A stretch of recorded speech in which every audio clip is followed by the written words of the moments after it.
आता पाहूया टॉप 9 मोठ्या बातम्या। रोहितची पहिली 5 वर्ष कर्जत जामखेडच्या सेवेसाठी, आता येणारी 5 वर्ष महाराष्ट्राच्या सेवेसाठी असतील। शरद पवारांकडून रोहित पवारांच्या मंत्रिपदाचे संकेत।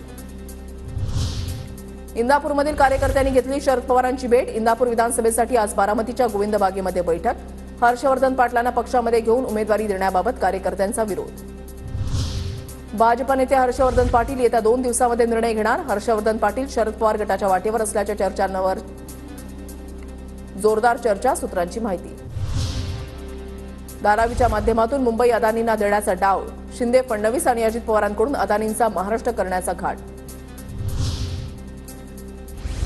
अमित ठाकरेंसाठी भांडूप मतदारसंघ सेफ। मनसेच्या बैठकीमध्ये पक्ष निरीक्षकांनी अहवाल दिला, सूत्रांची माहिती। अमित ठाकरे निवडणूक लढवणार की नाही, राज ठाकरे निर्णय घेणार।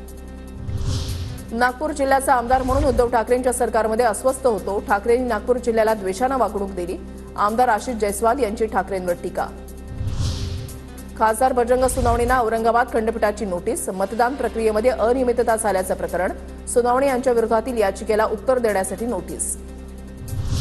पंतप्रधान मोदी आज पुणे मेट्रोचं ऑनलाईन उद्घाटन करणार। भिडेवाडा राष्ट्रीय स्मारक आणि स्वारगेट कात्रज मेट्रो मार्गाचं भूमिपूजनही मोदींच्या हस्ते होणार। अमरावतीच्या अचलपूर शहरामध्ये आज नितेश राणेंच्या उपस्थितीमध्ये हिंदू जन आक्रोश मोर्चा। राणेंच्या दौऱ्याच्या पार्श्वभूमीवर पोलिसांकडून हाय अलर्ट जारी।